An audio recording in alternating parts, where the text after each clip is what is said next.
In the immortal words of Edward Armour, we must not confuse dissent with disloyalty. But President Trump is trying to confuse everybody. This weekend, he's tripling down on those attacks against the people he calls the four congresswomen. He says he doesn't think they're capable of loving our country. He's calling them names, questioning their patriotism, reminding everyone of his racist attack from last weekend. If this is what Trump wants the next 16 months to be about, is the press up to the challenge? That's going to be our big story today. As we cover the president, we have to cover his crowds as well. In fact, I think oftentimes the crowds are the more interesting story. Why they respond to his provocations, why they chant, "Send her back."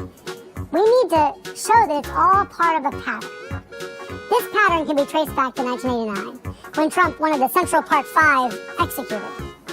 The 5 black and Hispanic teenagers were later exonerated. Now flash forward 2 decades. Trump promoted the lie that President Obama was not born in the United States. A lie that many right-wing voters still say they believe.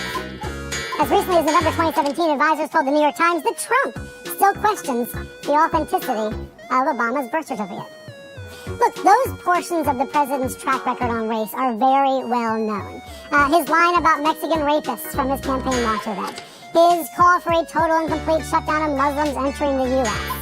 His smear of a, quote, Mexican federal judge who was born in Indiana. His asshole country's insult.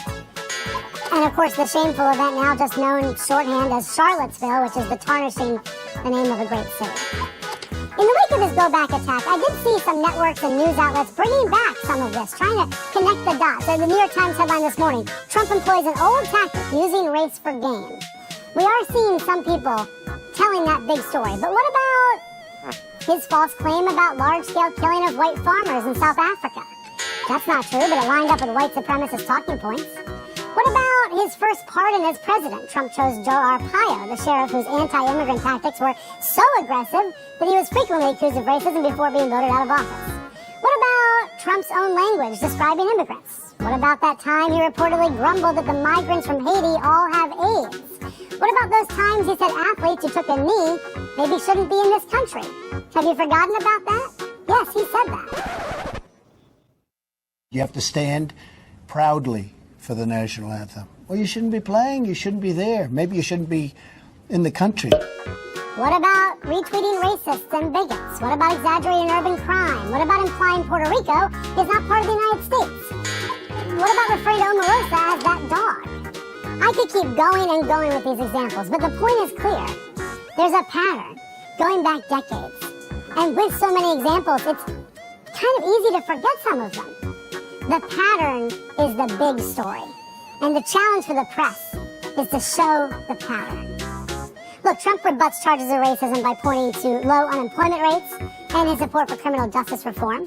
That's an important part of the story. But journalists have to keep tracking the pattern that goes back decades. We have to keep observing, for example, the lack of diversity at the top of the Trump administration. And this is evident in nominations to the judicial branch as well. Here's a headline from 2 weeks ago in the Washington Post. Democrats questioning the absence of black or Hispanic nominees among Trump's judges. Well, it's not just Democrats that should be questioning that.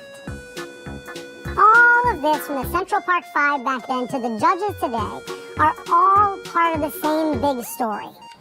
But when we get so focused on the story of the day or the story of the week, I fear that we lose sight of the really big story that's going on.